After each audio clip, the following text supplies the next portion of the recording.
안녕하십니까. 전국에 계신 시청자 여러분, 그리고 방청객 여러분, 안녕하십니까.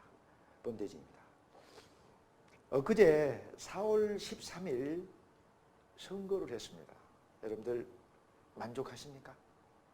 지긋지긋한 이 국회의원 선거, 말도 많고 탈도 많은 이 국회의원 선거에서 여러분들은 마음이 빨리 안정되기를 원합니다.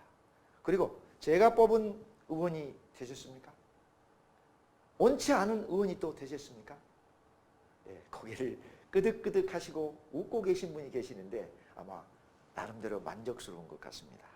저도 4월 12일 날 제가 여기서 비전 창출 비전 공유 두 번째 강의하면서 정치가 무엇인지를 여러분들한테 설명을 올렸습니다.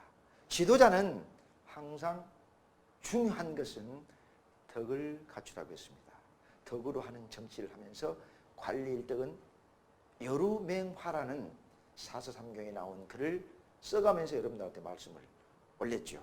아무튼 정상적인 궤도를 달리시도록 마음속으로 기도를 많이 해주시고요. 훌륭한 의원이 나와서 나라가 정말 깨끗하고 부강한 나라가 되었기를 저도 역시 여러분과 함께 간절히 간구를 하는 바입니다. 자, 오늘은 날씨가 어제보다 바람이 좀 덜 부는 것 같습니다. 그리고 앞주에는 능력 개발과 또 리더들이 어떻게 위기 시에는 관리를 할 수 있는가에 대해서 설명을 올렸습니다. 군에서도 조직에서도 마음대로 전쟁은 하고 싶다고 해서 하는 것이 아니다.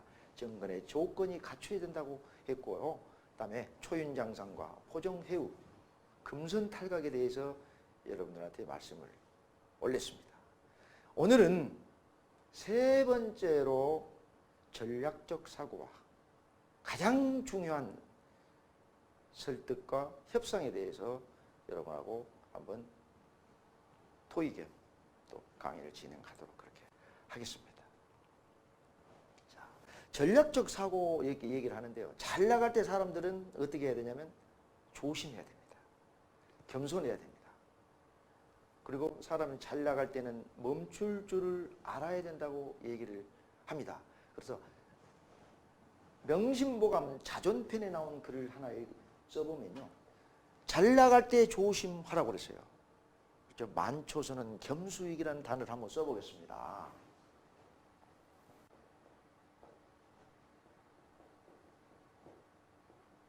만초손. 이게 손인데 초는 이겠습니다. 만초손. 넘치면 손해를 본다는 거예요. 그 다음에 겸수익이라고 써요. 겸수익.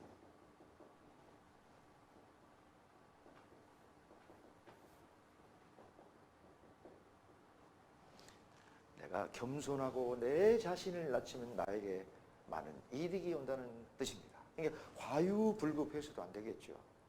넘쳐서도 안 되고 부족해서도 안 될 만큼 여러분들 지혜롭게 살아야 된다는 것이죠. 그렇다면 성공은 항상 했다고 해서 내 자리에 머물 수가 있는 것이 아닙니다. 그렇죠? 잘 나간 사람이 계속 잘 나갈 수는 없다는 것이죠. 이것이 세상의 이치라는 것입니다.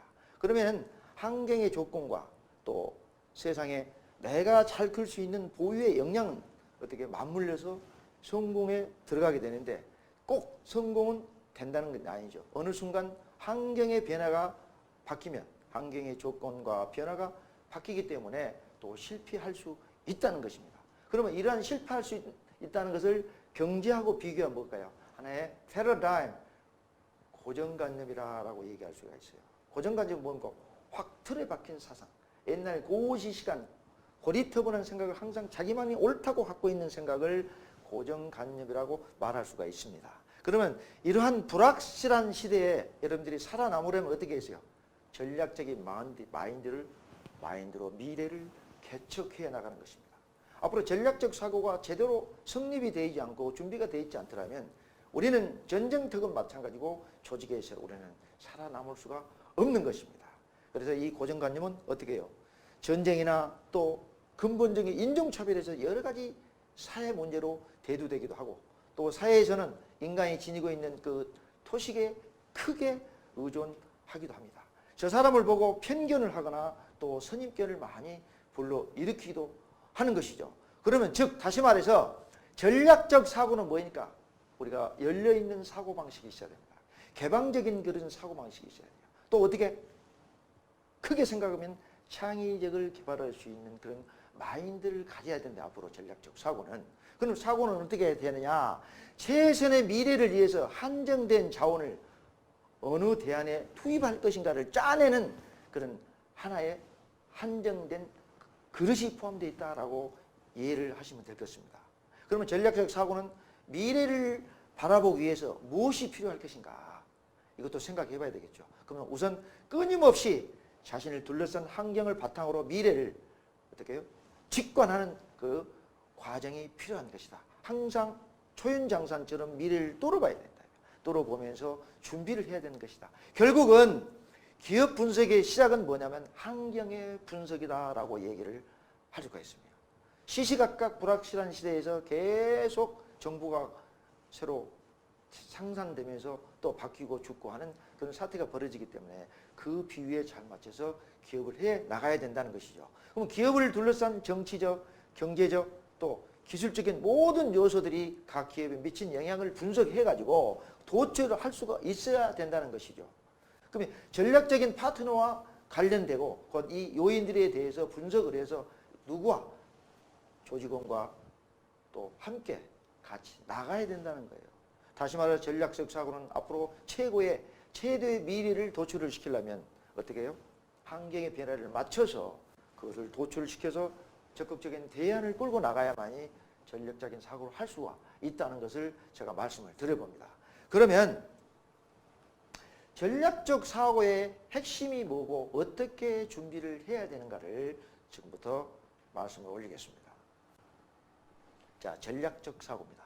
첫째, 전략적 이 사고는 이성적으로 승리하라. 이성적으로 승리하라. 이 내용은 뭘까요? 여기에 나와 있지만 이성적인 사고를 통한 전략적 사고의 중요성을 알고 또 이성적인 판단을 위한 방안을 수립해야 된다는 것이죠. 두 번째는 전략적 사고를 위한 방법에 대해 알아보고 또 조직의 생존을 위한 전략적 사고 실천 방안에 대해서 리더나 또 아랫 사람들도 많이 고민을 해봐야 된다. 그다음에 이러한 사고를 통해서 감정을 제어하는 것이 중요한 것에 대해서 조직원과 공유하고 함께 실천을 해야 된다라는 것을 제가 여기서 구분했습니다. 그래서 전략적 사고는 이성적으로 승리를 해야 된다. 자, 네 가지의 핵심이 쭉 나와 있습니다. 다음과 같이 전략적 사고와 또 우직지게, 또 감정제어, 또 전략적 사고의 리더십이 쭉 나와 있습니다. 그러면 여기에 전략적 사고는 서두에도 말씀을 올렸지만 감정과 분노에 얽매이지 않고 철저하게 이성적으로 사고하는 것이다. 우리가 화가 난다고 화를 부리면 절대 안 돼요. 쫄병도 아니고 리더가, 간부가 그렇죠. 모든 백성이, 모든 조직원이 우리 CEO를 한 사람만 보고 회사가 돌아가는 것처럼 집에서도 마찬가지예요. 우리 엄마가 화가 딱 나면 벌써 우리 자식들이 움츠립니다. 우리 엄마 아빠 화가 났을까? 이렇게 감정을 조절할 수 있는 그런 능력을 키워야 된다. 그래서 징분은 여구하여 지력은 여방수라 그러죠. 징분, 성내고 분노하는 것을 타는 불끄듯이 하라. 참, 이것도 근사하게 나온 얘기를 한번 인용을 해본 겁니다. 절대 감정에 개입이 되거나 성기를 내거나 화를 내면 절대 이 조직은 정상적으로 돌아갈 수 없다는 것이죠. 그 다음에 지력은 여방수라 같은 일맥상통한 얘기인데 욕심이 많고 탐욕이 심한 것을 어떻게 강물에 뚝을 막듯이 하라는 거예요. 강물에 뚝을 막듯이 하는 것도 어렵고 타는 불 끄듯이 하는 것도 굉장히 어렵다는 거예요. 리더는 감정을 제어할 수 있는 그런 전략적인 사고를 가져야 된다. 두 번째는 이제 우직지게가 많이 나오는데요. 이거는 감정이나 불만을 곧장 표출하기보다는 적극적인 전략적인 마인드를 가지고 우회하는 것이 낫다. 내가 비록 돌아가면은 상대방보다 접근 후보 더 늦을지언정 그 사람에게 이로움을 주면서 나에게 또 이로움도 택할 수 있다는 거예요. 돌아가지만은 내가 도착 지점은 더 빨리 갈 수 있다라는 것이죠. 감정 제어로 금방 말씀을 드렸어요. 여기서 중요한 것은 조직의 생존을 위해서는 명분이나 감정은 절대가 필요가 없습니다. 없고 이성적인 판단을 통해서 생존할 방안을 찾는 것이 우리가 보는 리더십의 유능한 리더의 자세고 모습이라는 거예요. 그 다음에 이제 전략적 사고 리더십은 역시 조직의 생존을 책임진 리더가 명심해야 할 것은 감정과 분노가 아닌 이성적인 전략으로 조직을 생존시켜야 된다는 것이죠. 나중에 뒤에도 나오겠지만 어떻게 해요? 리더는 움직이지 않아도 부경, 부동은 어떻게 경이라고 누차 얘기해서 움직이지 않아도 부동은 경이라고 얘기를 말씀을 드렸어요. 움직이지 않아도 리더에게 존경하지 않는다. 부원은 또 신이라고 얘기했어요. 말을 하지 않아도 아랫사람들이 리더를 믿을 수가 있어야 되고 또 상을 주지 않아도 리더에게 따라야 된다 이거죠. 앞전에 누차 얘기했지만 임금과 리더는 회사에서 딱 가만히 조용히 있으면 어떻게 이거에 저거에 지시를 내리지 않더라도 어떻게 아랫사람들은 도끼 날보다 더 두려워한다는 뜻이에요. 그만큼 리더가 중요하다. 이성적인 승리에서 나옵니다. 이 손자병법에서 싸우지 말라는 뜻은 무엇을 뜻할까요? 자, 우리 PD님하고 우리 애니그램 대표님이 오셨는데 싸우면 무슨 득이 비록 싸워서 이긴 전쟁 나도 손해를 본다는 거죠. 피투성이가 돼서 내가 이득을 취하면 뭐고요. 사람이 죽고 나서 내가 이득을 취하면 뭡니까? 그래서 어떻게 해요?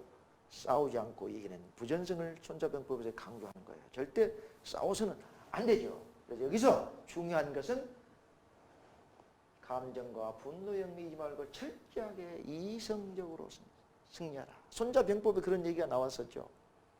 감정을 배제하라. 철저한 이성, 냉정한 판단으로 기업에서 돈을 벌 수 있도록 하라고 전쟁터에 나가라고. 하여튼 전쟁터에는 냉정해야 될까. 죽고 사가 오가는 지점에서 인정이라는 것은 봐줄 수가 없는 거예요. 전쟁을 끝나고 나면 인정을 베풀 수 있겠지만 그 기간 내 우리가 목표를 탈취하기 위해서는 어떠한 상황이 벌어져도 용서는 할 수가 없다. 상황을 분석하고 이성적으로 판단을 해서 전략적인 사고를 하라는 그런 뜻에서 하는 겁니다. 그럼 36개, 병법 36개의 전략적 사고를 한번 보겠습니다. 제가 36개가 뭔지를 1개부터 36개를 대략적으로 얘기를 했어요. 13개에 대해서 설명을 올렸어요. 또 손자병법이 알려주는 인생 13개의 스토리에 대해서도 애우는 방법까지 여러분들한테 제시를 했습니다. 그럼 여기서 나오는 것은 오늘 성동격서, 그 다음에 고육괴, 주의상책을 앞전에 말씀드렸는데 성동격서의 전략적 사고를 한번 얘기를 해봅시다. 이 성동격서는 당나라의 두 통전에서 유래된 얘기인데 초안 시절의 한비자의 말씀에서 나왔다고 얘기를 합니다. 성동격서가 여러분이 뭔지 알잖아요. 전략적으로 보면 이 성동격서는 손자병법 승전계, 맨 앞에 승전계, 공전계, 작전계로 쭉 분류가 되는데 승전계는 뭐 승전계 6번째 계책이 성동격서입니다. 이거를 직역하면 뭐예요? 직역하면 동쪽에서 공격하듯이 시끄럽게 하고 서쪽으로 친다 이거. 상대방의 주의를 완전히 다른 데로 돌린 다음에 적을 속인 후에 내가 공격을 한다. 다시 말해서 페이크 작전. 페이크가 뭡니까? 농구에서 많이 나오죠. 더블 페이크, 점프 페이크, 쇼블 페이크. 사람을 속인다 이거야. 이리 간척하면서 이리 속이고 스텝으로 바꾸고 저렇게 하면 군대에서 보면 양공 작전을 이야기하는 거. 둥둥둥둥둥 여기서 공격한 것 같지만 여기서 공격을 딱 공격을 하고 사이드로 공격을 한다 이거야. 이만큼 이 뜻을 성동격서가 가지는 하나의 개념이라고 얘기를 하는데요. 내 의도를 상대방이 모르게 다른 것으로 주의를 전환을 시켜가지고 나도 모르게 나의 이득을 취한다는 거예요. 이게 성동격서. 하도 여러분들 방송이나 상대방 얘기하다 보면 성동격서, 그게 성동격서구나 라는 얘기를 많이 합니다. 근데 기업에서도 이런 것들을 잘 비유해서 A그룹, B그룹에서 이쪽으로 한번 쳐보고 그럼 이쪽에서 어떻게 움직일 것인가. 또 이쪽으로 치면 여기서는 또 어떻게 움직일 것이요. 이쪽으로 침척하면서 이쪽으로 공격했을 때 이쪽을 또 눕힐 수 있는 그런 정신 상태와 그런 전략적인 사고를 가져야만이 우리가 전투에 승리하듯 기업에서도 승리를 할 수가 있다는 것을 제가 한번 말씀을 들어봅니다. 이 성동격서는 뭐냐면 여러 가지 다방면에서 이루어지는 전법을 성동격서에 비교를 하는 거예요. 그럼 기업에서 굉장히 중요한 거잖아요. 군에서도 작전을 하려면 여러 가지 동시다발적으로 요즘은 전쟁이 일어날 수가 있어요. 이북에서 그냥 비행기로만 공격하는 게 아니다. 육상으로만 공격하는 게 아니다. 육상으로 공격은 척하고 해상으로 들어올 수가 있고 해상으로 공격은 척 해놓고 육상으로 들어가 있고 또 산악지대인 1군 지역에 들어오려고 했는데 안 들어오고 3군 지역으로 들어온다. 일산, 문산, 축선으로 들어올 수 있다. 그런 것을 잘 간파를 해야 되는 이것이 전략적인 사고다. 그래야 우리가 승리를 할 수 있다라고 얘기를 할 수가 있는 거예요. 여기는 절대적으로 적을 속이는 것이다. 기업을 속이는 거예요. 기업도 요즘 보면 기업의 PEO들은 뭐냐. 사주를 보면 저는 사주를 잘 믿거나 말거나 하는데 전부 사자가 붙었다고 그래요. 무슨 장사하는 사람들이기 때문에 남을 속일 수도 있고 또 좋은 일도 할 수 있고 그렇지 않으면 장사를 못해요. 나쁘게 얘기하면 사기꾼이냐라는 소리를 할 정도로 얘기를 많이 합니다. 그래서 리더들은 교묘한 수법도 쓰지만은 윤리적이고 도덕적으로 돈을 벌여야 된다는 제가 강조를 하는 것이고 그런 여러 가지 전법들을 많이 알아야만이 이 기업이 생존할 수 있다라는 것을 여기서 성동격서 얘기해 주는 거예요. 다음에 이제 두 번째는 이 고육계의 전략적 사고입니다. 이 성동격서는 손자병법에서 뭐라 승전계라고 그랬어요. 승전계의 6번째 계략이라고 얘기했는데 이 승전계는 뭡니까? 내가 이길 수 있다고 판단했을 때 이 상황을 장악해서 전쟁하는 거예요. 이길 수 없는데 어떻게 전쟁을 할 수 있을까요? 이게 승전계고 여기에는 고육계라는 괴로울 고자를 쓰죠. 고통스럽다 이거죠. 고통스럽다. 내 자신을 죽여가면서 내 자신을 상처를 내가면서 상대방의 안심토록 시켜주는 거예요. 요즘 시내에서 난장판 조직폭력배들 싸우다 보면 막 울퉁 확 덮고 칼 갖고 달려 막 죽여라 할 정도 말이에요. 그럼 달라들지 못한 사람도 있어요. 내가 이렇게 해놓고 상대방을 안심시키고 자기 의도대로 만들어보는 경우가 많단 말이에요. 그러니까 내 자신을 철저히 위험을 무릅쓰고 상대방에게 보여주면 어떻게 해요? 상대방은 안심한다. 이거 안심하기 때문에 그래 알았어 한다 이거. 이 조직에서도 여러분들 제가 말씀 안 드려도 잘 생각하고 판단하라 이거예요. 그래서 여기 보면 큰 것을 위하여 작은 것을 버리는 고통을 감수하라. 제가 손자병법에서 욕금 고정을 가르쳐 드렸어요. 여러분들한테 얘기했어요. 욕금 고정. 욕금. 사로잡을 금을 썼어요.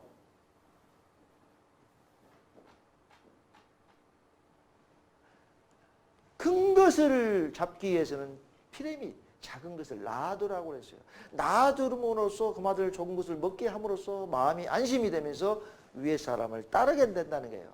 그러니까 그 사람의 마음을 산다는 거예요. 리더십에서 뭐라고 했습니까? 리더십이 뭐라고 얘기했나요? 상대방의 마음을 잡는 데서 출발한다고 그랬죠? 그렇죠? 리더십은. 다른 사람으로부터 마음속에서 우러나는 신뢰와 존경과 뭐예요? 인격과 충성심의 협력을 얻어내는 하나의 기술을 리더십이라고 그랬는데 리더십은 카리스마가 아니고 뭐라고 그러세요?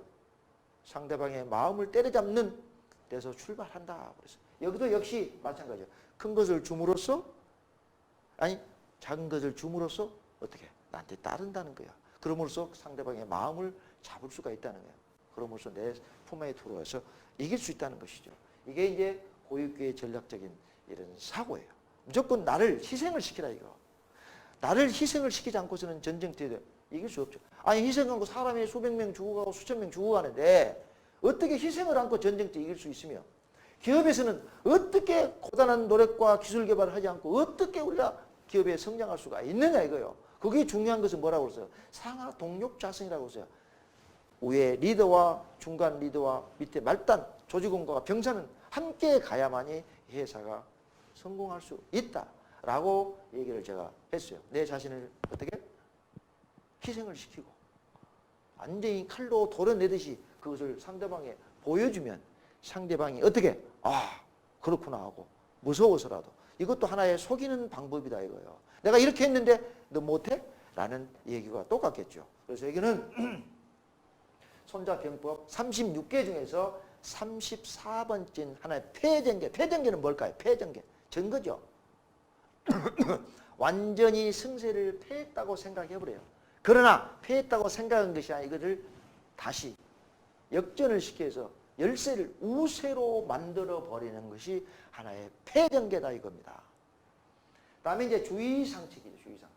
주의상책의 전략적 사고를 주의상책은 어떻게 유래됐는가 얘기를 했어요. 사마강이 어떻게 됐고 도망가서 아들과 그 자식들 데리고 도망가라 비꼬아서 했던 얘기에서 그것이 주의상책의 유래라고 얘기를 많이 드려요. 어려운 순간에도 있잖아요. 내가 역량이 안 되면 뒤로 빠지는 것이요. 왜 빠질까요? 다음 2차 공격을 하기 위해서. 이게 하나의 손자병법 맨 마지막에 쓰는 주랭랑, 여러분들이 흔히 쓰는 주랭랑, 도망가는 거, 이게 주의상책의 하나의 전략적인 사고다. 그럼 기업에서는 이건 뭐야? 이성적인 승리가 좋지만 성동격서, 고육교와 주의상책의 전략 세 가지를 어떻게 믹스해서 연구하고 또 연구하고 밤잠을 안 자면서 연구를 해야만이 우리가 전쟁에서 이길 수가 있고 또 기업도 생산할 수, 세계적인 기업이 될 수 있는 거예요. 이성적인 판단. 리더가 매일 술만 먹고 미친놈만이라고 하면 술 먹으면 엉망진창 되겠죠? 안 그래요? 앞뒤도 안 맞고 안 된다 이거죠. 자, 그러면 나의 의도를 함부로 보이지 말라는 게 아까 뭐였죠? 성동격서단 말입니다. 성동격서 쭉 보면은 한문이 쭉 있어요. 능이, 시지, 불용이라고 써요. 능력이 있어도 없는 것처럼. 다음에 보이죠? 군대를 사용하여 전쟁 용의가 있어도 없는 것처럼, 있어도 없는 것처럼 쓰는 거고, 멀리 보이는 것이 가까우게 보이는 것처럼, 가까이게 보는 것도 멀리 보이는 것처럼 해야 된다는 거예요. 이게 손자병법에 나오는 글이에요.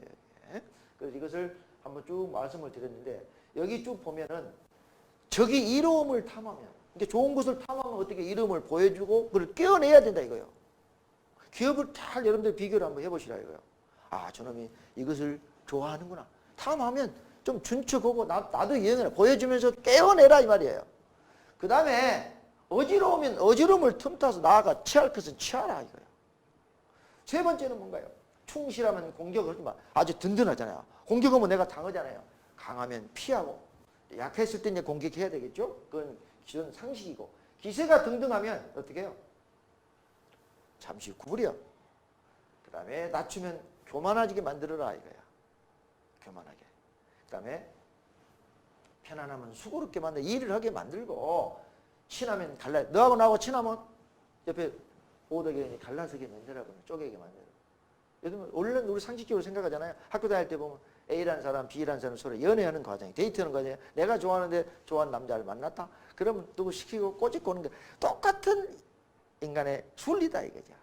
다음에 이제 적이 방비하지 않은 것을 공격해야 돼. 강한데 우리가 공격하면 당하잖아요. 그거 당 마찬가지고 생각하지 않는 것으로 나아가야 우리가 승리할 수가 있다. 그래서 이것은 꼭 손자병법만 된 게 지금은 손자병법의 시간이 아니에요. CEO를 위해서 그 약간 비교를 해서 제가 말씀을 드리는 거기 때문에 기업의 여러분들은 강의를 듣는 순간에도 내가 저걸 해봐야 되구나. 야 리더십이 뭔 거였구나. 너를 잡아야만이 되겠구나. 욕궁 모정은 뭐냐. 내가 큰 것을 얻기 위해서 작은 것을 토로지 다 먹을 수는 없다 이거야. 그럼 나를 따르게 돼 있다. 또 내 역량이 안 되면 뒤로 빠졌다가 다시 재차 공격을 해라. 그럼 뭐 나에게 힘든 것을 너한테 희생을 시킨 것을 너한테 보여주면 당연히 너를 따르게 돼 있다. 이것도 하나의 뭐냐 방법은 상대방을 결국은 속이는 것이다. 손자병법은 서로 속고 속이는 거예요. 그죠? 모공표는 세 번째 모공표는 상대방을 게임에 넘어가 있어. 그를 속여서 부전성 싸우지 않고 하면 좋겠지만 싸우는 전법을 그때 모공편이라고 얘기를 말씀을 드렸어요. 자, 그럼 우직직의 전략적 사고. 우직직. 아까 내가 늦게 돌아가더라도 먼저 목표 지점에 도착할 수가 있다라고 얘기를 했습니다. 상대방에게 이로움을 주면서 이로움 내한테 좋은 거구나. 안심을 시켜주면서 나는 뒤로 돌아가면서 빨리 도착해서 뒤통수를 친다는 거죠. 그죠? 피디님? 그래서 이때도 역시 감정이나 불만은 절대 표출하면 안 됩니다. 어떻게? 전략적인 마인드를 갖고 우회를 해야 된다. 비바람이 몰아치고 천둥이 쳐더라도 내 마음은 흔들리지 않는다. 산처럼 얼굴색이 변하지 않아요, 리더는.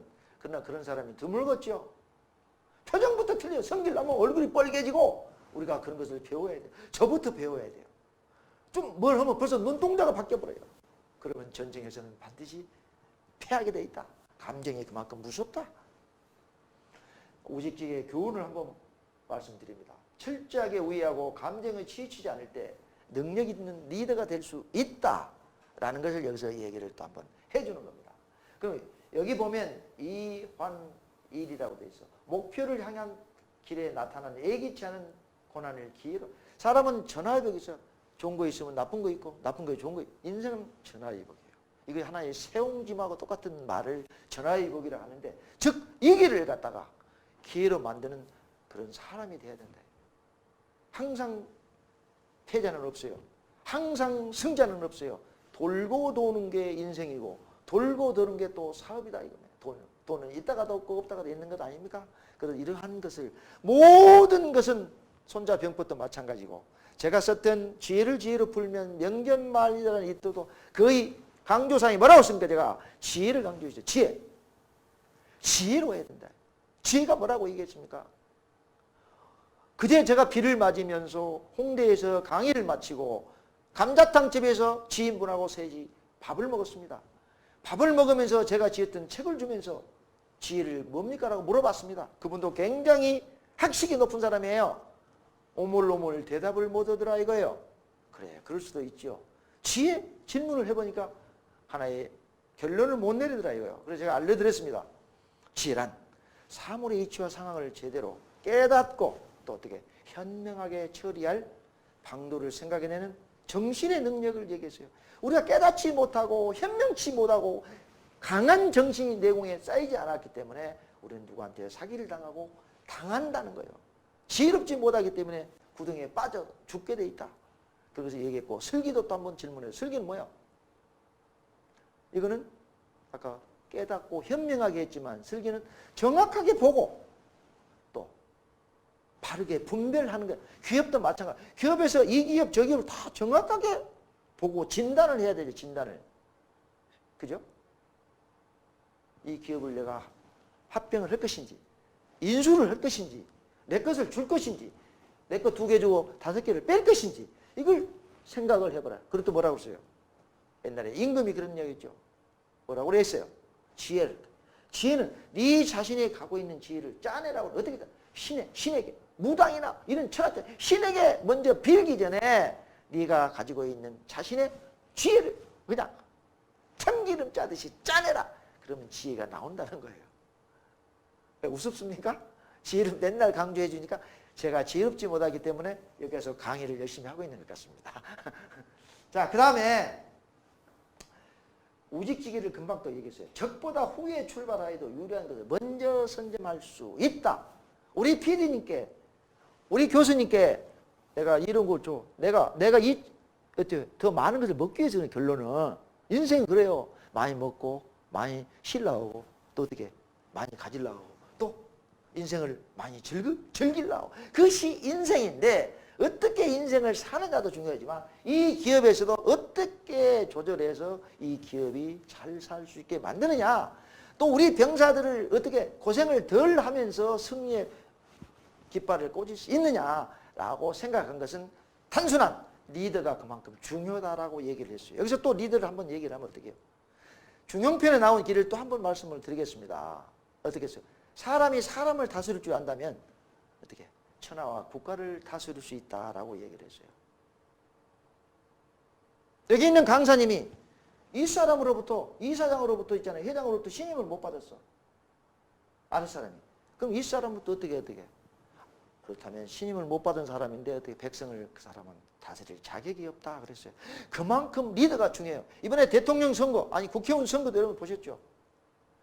딱 끝나고 나니까 책임 공방이 들어가잖아. 네가 잘해서 나와서 내가 원내대표 될 수야. 돼야지 안 돼야지. 뭐 친박, 비박, 뭐 호박, 뭐 엄청나게 얘기를 많이 해요. 그래서 훌륭한 리더 한 명만 나타나면 다 정리를 할 수가 있는 것입니다. 그 중에 중요한 것은 뭐라고 했나요? 첩도 덕이라고 했어요.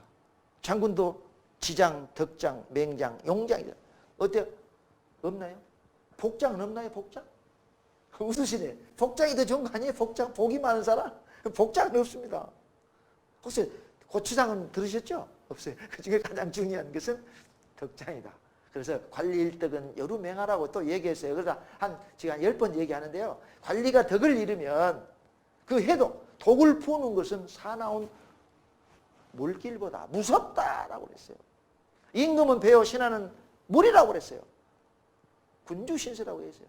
노를 젓는 사공이 어떻게? 임금이다 이거야. 리더다 이거야. 백성이 물인데 임금이 노를 젓으면서 강 속에 바닷속에 있는 물이 고기가 기어가면 다 보인다. 이걸 움직이는 사람이 백성이다 이거. 그러나 백성은 화가 나면 어떻게? 임금도 뒤집은다. 혁명을 일으키시다. 그리고 아랫사람을 두려워라고 얘기를 했어요. 막박 지르면 안 됩니다. 잘. 그래서 설득과 협상에 또 그런 얘기가 좀 나올 겁니다. 그래서 철저하게 우애를 하고 이성적인 판단을 하라. 비록 내가 늦게 돌아갈지언정 어떻게? 빨리 갈 수 있기 때문에 지혜를 짜내라는 거야. 너한테 내가 뭐 하는 것을 먹을 수 있었어. 또 많은 것을 주고 내가 적은 것을 주고 내가 많은 것을 가꿀 수 있다. 욕금 고정해서 상대방의 마음을 사라고 얘기를 했어요. 마음을 이번에 곧 사람들이 많이 얘기하대요. 민심이 천심이라고. 이번에 민심을 진짜 전심을 읽겠다고 그래요. 저는 너무너무 선거지간에 기분이 진짜 지금도 좋아요. 제가 원했던 사람이 의원이 됐기 때문에. 그렇다고 해서 그 사람한테 내가 부탁한 거 하나도 없고 내가 대때 도와주는 것밖에 없습니다. 사람들은 선거에 도와주고 뭐 해주면 저 새끼 뭐 또 덕을 보려고 나 덕 안 봅니다. 자기가 나한테 계속 부탁해야 돼. 거짓말 아닙니다.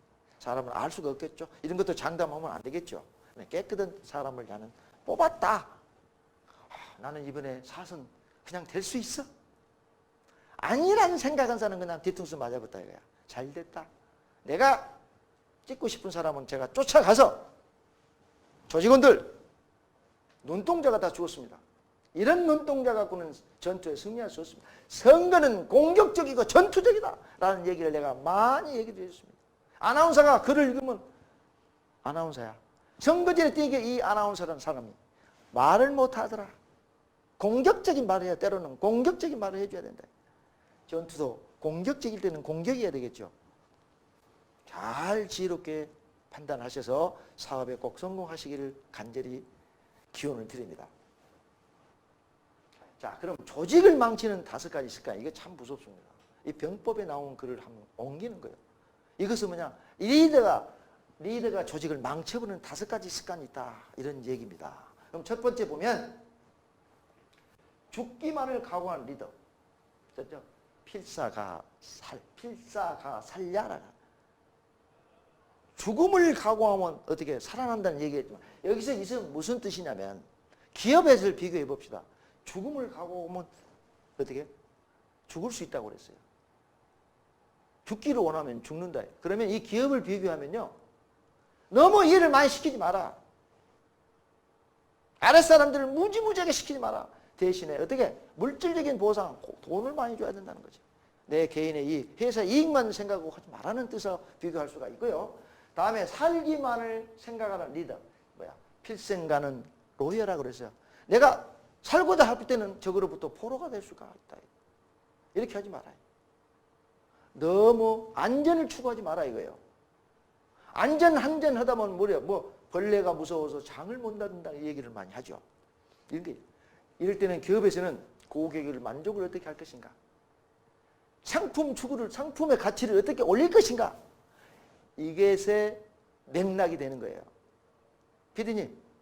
PD님은 좋겠어요. 왜 좋겠냐? 수많은 사람들이 강의를 오고 공부를 하는데 전부 다 듣고 귀담아 들어서 도사가 되어버려요. 도사가. 웃고 계시네. 도사 되어버리죠. 서당께도 3년을 읊으면 뭐 풍어를 읊는다는 얘기를 하잖아요. 자꾸 많이 듣고 오면 진짜 내 산 지식이 되고. 야, 저 자리도 상당히 좋은 자리예요. 여기 뭐 이제 우리 공감방송에서 보니까 PD님이, 여자 PD님, 수석 PD님이 있었는데 하도 고생을 많이 해서 새로운 총각 PD님이 오셨구만. 어? 아가씨같이 생겼어요. 환하게 웃는 거 보니까. 다음에 이제 세 번째는 분노를 못 이겨서 제초간 리더예요. 분속, 내야라 그랬어요. 임금이 화만 내고 있단 말이야. 이것은 죽음뿐이에요. 아, 이래다가 맨날 화만 내면 되가 있어요. 이놈의 시키들 빨리빨리 이래서 공장 빨리빨리 올려 실적 올려. 여기가 뭐 이북입니까? 화를 절대 내면 안 되는 거. 그 다음에 이제 절개와 고귀함을 고집하는 리더가 있어요. 청렴 가욕이 하라 그래서 너무 내가 깨끗하면 따르질 않아. 그죠? 그래 안 그래요? 수치스럽다 이거야. 옛날에 또 설명을 했어요. 물이 맑으면 고기가 살지 않는다. 사람이 너무 똑똑하고 잘나면 옆에 친구가 없다고 얘기를 했어요. 수지청은 뭐야? 무어라고 얘기했고 인지찰은 무도라고 얘기를 했어요. 그래서 초유왕 때 구론에 대해서 얘기했고 왜 구론이 자살했는가를 얘기를 했습니다. 여기서 너무 깨끗해 보이고 잘난 체 보면 사람이 안 모인다. 이런 뜻으로 여러분들이 생각하면 되고요. 다섯 번째는 병사들을 너무 아끼면 안 돼. 애민가하는 번야라 그랬어요. 내 새끼도 집에서 키우면서 어떻게 합니까? 오냐 키우다. 이쁜 놈은 어떻게? 죽어보라고 밥 한 술 더 준다는 거예요. 이뻐서 주는 게 아니라 미워서 주는 거예요. 하우스, 비닐 하우스에서 애기를 키우면 야생마가 아니고 나중에 바깥에 내놓으면 죽어버려요. 너무 사랑하지 마라. 종업원을 너무 사랑하지 마라. 시킬 때는 시키고 놀 때는 놀아야 된다는 거예요. 이 글이에요. 그래서 리더가 얼마나 중요하면 감정과 분노를 조절하지 않은 전략적인 사고를 해야 된다. 리더는 국가와 나라가 이 존망의 승패를 책임지는 거예요. 리더가 하는 거예요. 그죠? 리더는 또 이 재앙이 오면 재앙에 책임을 져야 되는 거예요. 그래서 리더가 이러한 것들을 모르면 이 조직은 살아날 수가 없어요. 한 번 죽은 나라가 다시 세울 수 있습니까? 한 번 죽은 우리 교수님이 죽었는데 다시 살릴 수 있습니까? 그만큼 위태로울 때 그 나라를 건질 수 있는 사람. 이것이 리더고 그 다음에 어떻게 모든 것을 신중하고 경계를 해야 된다는 거예요. 조직을 방치하는 리더는 이러한 다섯 가지 사항들을 잘 참각해서 CEO들이 이렇게 돈을 벌어야 되겠구나. 너무나 애지중지를 부하들 하지 말아야 되겠구나. 너무나 나만 살라고 하다 보니까 어디 가보면 군대도 요즘 안 그럴 거예요. 제가 군 생활을 한 20년을 했는데요. 위로부터 지시를 내리면 사고만 안 내기를 바라는 지휘관이 있어요. 사고 나면 아무리 잘해도 내 책임이니까. 구청이나 동사무소 마찬가지예요. 정말 똑똑한 근무자가 있는데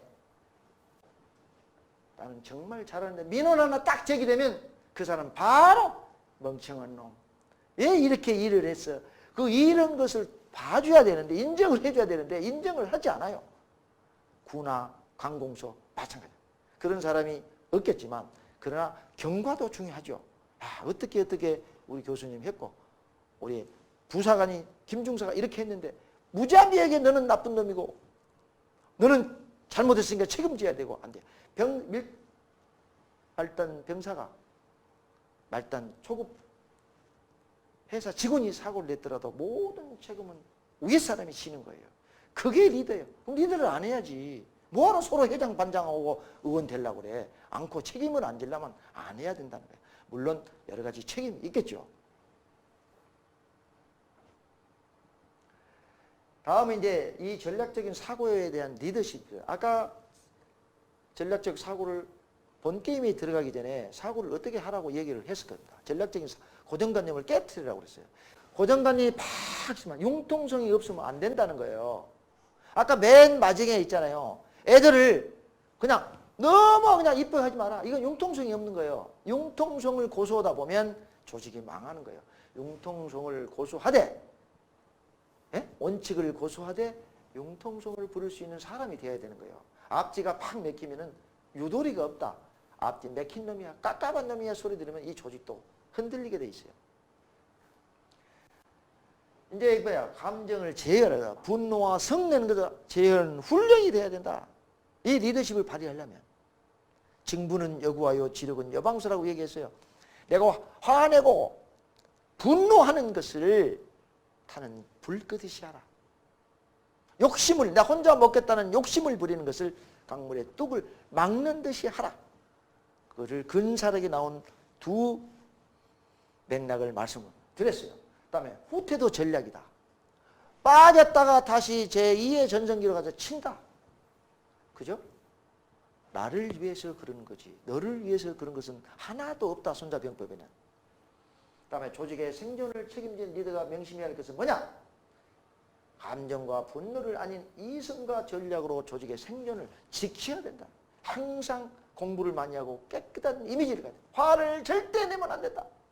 화를 내면 어떻게 된다 했어요? 예?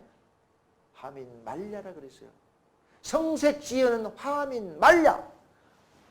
소리성자 얼굴색자. 소리가 크고 얼굴이 변하면 이것은 말단이 하는 짓이라고 얘기를 분명히 했어요. 절대. 물론 임금이라고 해서 화를 안 냅니까? 화를 내야 되지만 그 화를 내고 싶어도 저도 배웁니다. 화를 내고 싶어도 참고 견디는 거예요. 아랫사람들이 보고 있기 때문에. 그러나 따끔한 지시를 내릴 때도 있겠지만 화를 안 낸 사람은 사람이 아니죠. 그걸 명심해야 됩니다. 자, 이제 두 번째는 첫 번째 지금 전략적 사고가 무엇인지를 말씀을 드렸어요. 이 설득과 협상은 굉장히 중요합니다. 세상 살아가는데. 다 중요하지만 이 분야의 설득과 협상은 굉장히 중요한 겁니다. 여기서 예를 들면 우리 노조 있죠. 노조. 삼성은 없지만 이 노조 때문에 설득과 협상이 안 돼서 무너지는 회사가 굉장히 많습니다. 자기들만 먹으려고 회사는 생각지도 않습니다. 그것을 여러분들을 잘 생각하셔야 되고요. 군대는 노조가 없기 때문에 좋겠습니다. 근데 바깥에는 뭐 좀 해보려면 노조가 흔들어 버립니다. 안 되죠. 같이 공생, 상생을 해야 된다는 것을 분명히 말씀을 드리는 거예요. 여기서 용의 영린을 건드리지 말라 그랬어요. 용의 영린, 이건 거스를 역자의 비닐 영자입니다. 용이 좀 더 나옵니다. 목 뒤가 한자 정도 되는데 용이 이렇게 반듯해야 되는데 거꾸로 돼 있어 비닐이. 요것을 말을 잘 들이고 말 타면 내 마음대로 용도 타고 다니면서 부릴 수가 있는데 거기만 딱 건드렸다면 주인을 그냥 그 자세에 물어뜯어서 죽인답니다. 용은 그 약점을 건들지 말라는 거죠. 우리 집에 있는 거 다른 집에 있는 개도 딱 이게 쓰다듬어 주면은 막 미쳐가지고 뱅뱅뱅 돌고 5바퀴 10바퀴 왔다 갔다 하는 거 보면 저는 참 좋습니다. 저는 개 털을 굉장히 좋아하지 않습니다. 그러니까 이렇게 만져주지 않는 막대기로 긁어줍니다. 우리 집 식구들은 이렇게 털이 다 묻혀오는데 보기가 싫어요. 막대기로 긁어주면 앉아. 그러면 딱 앉으면 벌써 긁어주라 그렇게 합니다.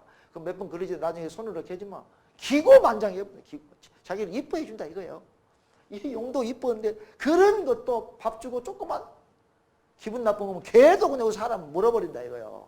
그만큼 용이 무섭긴 해요. 잘 들으시고 좀 기업하는데 돈도 많이 버시고 하시기 바랍니다. 병사들도 마찬가지입니다. 하찮은 이등병이 있다면 그 사람의 약점을 건드렸다. 그 군대장을 못합니다. 중대장이 대대장이 무심코 던진 한 마리의 사람을 죽인다 이거예요. 똑같은 거예요. 군대장을 못하면 어떻게 할까요? 지도 끝나는 거예요. 지휘관도. 탈령해보는 누가 책임집니까? 지휘관이 쉬는 거예요. 그럼 관리를 못했으니까. 사회도 마찬가지죠. 직장도 마찬가지잖아요. 일 안 해버리면 끝나는 거예요. 회사의 사장의 돈은 누가 버냐? 아래 말단 직원이 벌어주는 거예요. 자, 용의 영린을 건드리지 마라. 여기서 보면 설득과 협상의 중요성하고 원칙에 대해서 여러분들은 이해를 할 줄 알아야 되고요. 두 번째는 상사를 효과적으로 설득하는 원칙을 알아야 되고 이를 응용해서 실천하는 방안을 수립해야 돼. 어떻게 저놈을 내 사람 만들어 볼 것인가 설득시켜갖고 뭘 좋아할까? 응? 술을 좋아하고 술을 갖다 주고 이제 그런 전법이 좀 나오겠죠. 그다음에 여기서 중국인의 협상 원칙을 알고 중국인과 협상해서 성공하기 위한 대처 방안도 수립해야 돼. 우리가 여기서 보면 지금 중국 사람이 굉장히 우리한테 여행을 많이 와서 우리가 이렇게 사이클이 돌아간다고 하지 않습니까? 그건 한 예를 좀 들면요. 우리 집 앞에는 영희동에 저는 삽니다만 한국의 미라는 엄청난 큰 식당이 있어요. 하루면 수백 명씩 버스가 길가에 수백 대를 댑니다. 그러면 내려면 거기서는 뭘 파냐면 바깥에는 선물도 팔고 또 거의 먹는 이제 밥을 먹어요. 그런데 어떻게 무슨 일이 벌어졌느냐? 내가 딱 가니까 교수님 예. 세상에 구청에서 우리 밥 먹고 좀 살라고 했는데 그 길 위를 뭐라 그러나요? 차를 다닐 수 있는 길은 맞죠. 원칙은 맞다. 그럼 네가 원칙을 지켜야지. 근데 이렇게 말뚝 같은 거 있잖아요. 편말을 차가 못 들어가 양쪽에 2개씩 해버려서 저한테 왔어요. 구청장한테 얘기해서 좀 풀어주라고. 그래 알았어. 이 담당이 어디야? 그러니까 이들 뭐 토목가 있을 것 아닙니까? 제가 알겠습니다. 과장한테 전화를 했습니다. 자원한 관계없는 일인데 이렇게 왔는데 그래도 세상에 불법이다 불법이지 않습니까? 그러나 피해를 안 주고 장사하게끔 좀 도와줘라. 우리 옆집 사람인데 종업원도 수백 명, 수십 명인데 돈을 벌어야 종업원들 봉급을 주고 임금을 줄 것 아닙니까? 예, 알겠습니다 했는데 제가 오늘 이제 가보면 그걸 처리해 줬는지는 모르겠어요. 처리해 주면 고맙죠. 주인한테 그랬습니다. 당신이 불법한 거야. 안 해준다 해서 그냥 불만하면 안 돼. 그 사람들은 공무원으로서 지킬 일을 하고 있는 거야. 라고 얘기를 했어요. 근데 중국인들을 얘기하다 이래. 중국인들이 보통 사람들이 아니지 않습니까? 절대 내 속내를 내놓지 않는답니다. 그게 무섭다는 거예요. 우리는 조금만 친하면 간을 다 빼준다냐. 그래갖고 어떻게? 이용당한다 이거야. 그래서 우리도 이렇게 좀 비하하다. 그래 중국인들이 많이 와서 우리가 지금 경제가 좀 돌아가기도 하고 막 그래요. 돈을 얼마나 쓰고 간지는 모르지만 그 협상의 원칙도 알면 저나 여러분들이나 좀 좋지 않겠는가 생각이 됩니다. 자, 여기서 핵심은 네 가지로 구분해서 설명을 올립니다. 아까 말씀을 드렸어요. 요금 고정 어떻게 했어요? 손자병법 18번에 들어가 있는 거예요. 그럼 뭐야? 앞전에도 말씀드렸으니까 내 큰 것을 얻기 위해서 놔줘라 이거였어요. 왜? 마음을 사라 이거예요. 그래서 설득의 원칙에서 굉장히 이것이 중요한 거야. 그렇다면 큰 것을 잡기 위해서 작은 것을 놓아주는데 여기서는 목적을 위해서 희생과 행동을 아끼지 말아야 돼. 일단 저기 공사하는데 이익을 내려면 100억이 들어가. 아, 나 돈 없으면 못 하겠다. 100억을 투자했다 1000억을 노리는 거예요. 일단은 이런 것을 비교해서 목적을 위해서는 내 돈은 거 투자한 것을 아껴 하지 말라는 거예요. 그럼 돈을 벌지 말아야 되겠죠. 머리를 쓰라는 것이죠. 그래서 여기가 굉장히 중요한 거예요. 여기에서 한번 또 뭘 얘기하냐면 제가 손자병법 13번에 타초경사라고 있어요. 타초경사. 한 서너 번 얘기했으니까 풀을 쳐서 뱀이 풀 속에 들어가 있으니까 타, 칠타, 풀초, 경, 놀랄 경, 뱀사. 팍팍팍팍 풀지 뱀이 놀라서 튀어나온다. 그건 무슨 뜻이냐. 뱀이 놀랐던 거 아닙니까? 저 새끼 잘하고 놀라네. 뱀 보고 놀라네. 얘기를 많이 하잖아요. 뭐예요? 그 사람의 저의를 알기 위해 한번 건드려 본다 이거예요. 그래야 그 건드려 봐야 우리 누구야? 김진희 교수님의 마음을 알 것 아닙니까? 톡 튕긴다든지 응? 그러면 그 성격도 파악할 수 있고 여러 가지 알 수 있다. 그래서 거의 비슷한 얘기다라고 얘기를 할 수가 있어요. 다음에 이제 장수선무도 제가 말씀드렸어요. 손자병법이 일러주는 인생 13개 스토리 중에서 장수선무가 나왔다고 얘기를 했어요. 이것은 뭐냐? 옷소매가 길면 춤이 더 예뻐 보인다. 둥실둥실인데 손가락이 보이면 춤이 맵시가 안 나온다. 이거예요. 그러니까 설득할 때는 말하는 사람의 태도나 외모, 눈빛을 보고도 알아야 된다. 딱 말하면 그 사람 멋이 들어있는 것을. 고려가 망하고 태조 이성계가 등극하기 전까지는 어떻게 해요? 고려 망하니까 그걸 한꺼번에 먹기 위해서 이성계는 어떻게 했나요? 먹으려고 했어. 그러나 여러 가지 체면 때문에 혁명을 일으키지 못해요.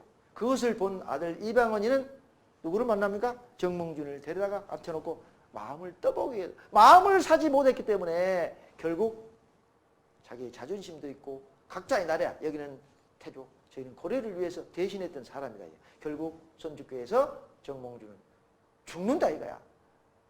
나는 못 먹어도 고고 가니까 죽어버리는 거예요. 거기서 좋다 했으면 모르죠. 그 사람은 학자의 길이고 여기는 문신의 길이고 그런 것을 또 한번 제가 말씀을 드려보는 거고요. 이럴 때 있잖아요. 눈빛을 보면 알아야 돼요. 언행을 보면 알아야 돼요. 표정을 보면 알아야 돼요. 그럼 도사가 돼야 장사를 하려면 속을 다 빼주고 내 것을 가져와야 돼. 장사하신다는 보면 별별 손님들이 다 있어요. 그죠? 뭐 갖고 있어? 뭐 이래요? 무슨 머리카락이 많아요? 그냥 주인 입장에서 그냥 하나 때리고 싶죠? 아우 씨 돈이 뭔지 돈을 벌기 위해서 나를 희생하고 있다 이 말이에요. 장사가. 그런 것을 여러분들이 비교를 들어보면 좋다 이거죠. 그 다음에 설득의 원칙은 상사를 설득할 때는 다양한 비유와 암시를 통해서 상대방을 알게 만들어야 해요. 3쿠션도 칠 수 있다는 차도살인 5가지를 얘기했어요. 여론을 이용한다. 계략을 얘기한다. 너를 돈 주고 산다. 그죠? 내가 칼을 가지고 너를 죽일 수는 없다. 적을 통하여 적을 제압하라. 상대방을 통해서 남을 3쿠션 쳐라. 저 부동산도 마찬가지예요. 저 부동산하고 나와 부동산하고 관계가 굉장히 안 좋아요. 나하고. 그 내가 그 사람은 접근을 못해. 내 집을 팔고 싶은데 다른 부동산을 이용해서 한번 딱 건드려 본다. 이거 얼마인가. 그런 관계를 유지, 설득을 시키는 것도 마찬가지거든요. 다음에 이제 중요한 것은 뭐냐? 영린지화라. 이것이 영린지야. 영린. 영에 여기 있잖아요. 뒤에 목을 잘못 건드리면 화를 죽는다 이거예요. 영린지화라고 하는 그 뜻이에요. 이 세남편에 나온 글인데 여기 보면 잘못 건드리면 화를 입는다는 뜻이에요. 설득과 협상 시에 상대방의 약점을 말하지 않는 것이 무엇보다 중요하다. 그죠? 약점을 얘기할 때 어떠한 경우가 있더라도 약점을 건들면 휘발유처럼 폭발성이 있어서 난리가 나면 결혼 어인은 위지종화라. 결혼 어인은 이지종화라. 어떻게 너의 약점을 건드리고 너의 나쁜 것을 보고 너하고 온수를 치지 마라.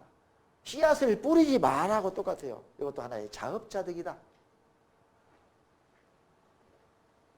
자, 한비자의 설득과 협상의 원칙이 이게 세 남편에 나온 글이 지금 8개를 짚어봤습니다. 하나씩 봅시다.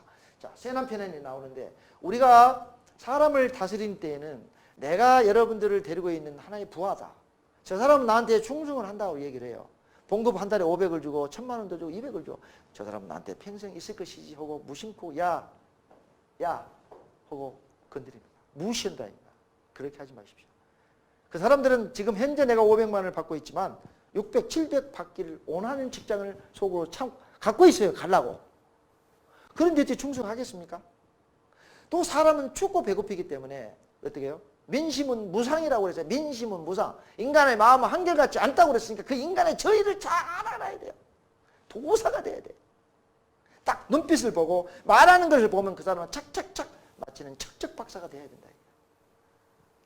그럼 어떻게 그 척척박사가 돼요? 경험을 통해서, 공부를 통해서 하면 되겠죠.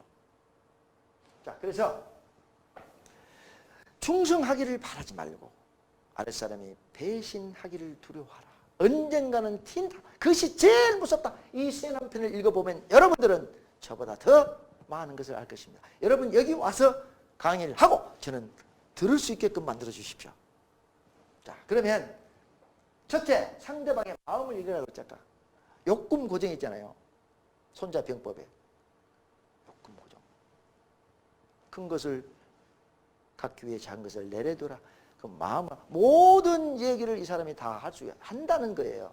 마음. 여기에는 반드시 맹분과 명예와 심리를 분석하라. 안에 네가 뭘 갖고 있는, 내가 너를 뭘 주면 너는 나한테 올 것인가? 내 편이 될 것인가? 서로 이번에 국민의당, 더불어당 쪼개져 가지고 그 순간에 국민의당으로 간 사람은 승리를 했고 더불어로 간 사람들은 그렇게 똑똑하고 잘난 사람이 어떻게? 실패했다. 정말로 아까운 사람인데 인물로서 최고인데 져서요. 전라도에 있었죠. 저도 가슴이 답답해요. 장관도 했지, 고시 패스했지, 의원도 했지. 근데 이러한 A라는 사람한테 당해서 밀려가 보니까 안타깝더라. 때를 잘못 만났다. 그 승세, 그 때를 잘 봐야 되는데 못했다. 그것도 하나의 너의 운이고 팔자다. 이것을 못해서 그래. 두 번째, 비밀 누설은 금물이다. 절대 내가 너 다 알고 있어. 뭐 또 적이 되고 그 사람이 또 나를 죽여버려요. 반드시 뒤통수 저를 죽이게 돼 있어요. 세 번째, 신임을 얻고 난 뒤에 나는 임금으로부터 신임을 얻고 저는 개차반이 하고 있는데 그거 갖다 무슨 사건이 있으면 고지고 또 갖다 고자질하고 다 바치면 누가 좋아하겠어요? 믿지를 않죠. 믿지를 않아. 믿을 수가 있겠습니까? 내가 너를 믿어야 정보를 갖다 주면 그랬어? 그렇게 해야지 임금이 지도자가 할 수가 있는데 너 같은 믿을 수 없는 놈이 참모를 하고 있는데 갖다 물어주면 더 맞고 온다는 거예요. 완전히 내가 내 사람을 만든 다음에 직언을 하고 보고를 해라. 다음에 뭐예요? 상대방의 의도를 공개화시키지 마라. 알고 있다 해서 모든 것을 말해버리면 내가 역으로 당한다 그랬어요. 명심보감은 그러지 어느 편에 뭐라고 얘기했습니까? 제가 미가 전포는 일편심이라고 그랬어요. 미가 전포는 일편심이라고 얘기했어요.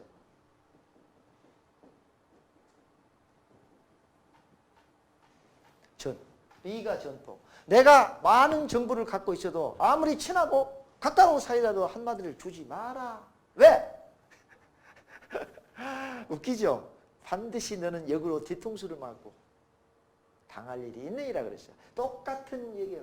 말했다고 해서 그 사람이 영원히 인간의 마음은 가지 않는다. 시시각각 변하는 게 뭐냐? 인간이라는 거예요. 잘해주면 하하하 웃고 못해주면 인상 쓰고 그렇게 잘하는 사람도 있잖아요. 말 한마디 잘못하면 또 가요. 그게 신생이야. 그런 심리를 그때의 상황과 그 시간을 잘 내가 결제를 딱 들었는데 야 우리 지휘관 우리 회장 부회장 지금 코 골고 자냐? 나사가 풀렸냐? 기분이 좋냐? 눈치 보고 기분 좋을 때 딱 그때 그래 에이 결제도 그냥 안 보고 사인해본 사람도 있어요. 보면 꼬작꼬작 한 사람도 있고 그 다음에 너를 길들이기 위해서 딱 지휘관이 CEO가 바뀌면 결제만 들어오면 알면서도 그냥 이건 뭐야 개첩하는 한 3개월씩 훈련시키러 던져버립니다. 이 사람은 성질 나가지고 속으로 막 욕하고 하겠지. 참지를 못하고 내 것이 맞는데 내 의도대로 훈련을 딱 시켜 3개월 되면 안 보고 결제야. 그러니까 그걸 잘해라는 거예요. 다음에 상대방들에게 대하여 논의하지 마. 야 어쨌더라 어쨌더라 저 사람 어쨌더라 손이 엄만 어쨌더라 저째 절대 얘기하지 말라는 거예요. 다음에 적절한 언어를 구사하라. 말을 잘해야 돼. 이쁘게 해야 돼. 때에 맞춰서 일해야 돼. 제가 말씀을 드렸어요. 부언은 불필변구이사라 그래요. 변구이사. 부언은 불필변구이사라. 네가 아무리 많이 알고 입담이 좋고 말을 잘하는 것이 말을 잘하는 것이 아니다는 거죠. 말 잘하는 사람 어떤 사람이에요? 때를 놓치지 마라. 시언후언이라 그래서 한문 안 씁니다. 시언후언이라고.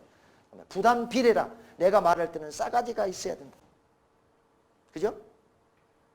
택사이설이라. 말을 똑같이 가려서 하라.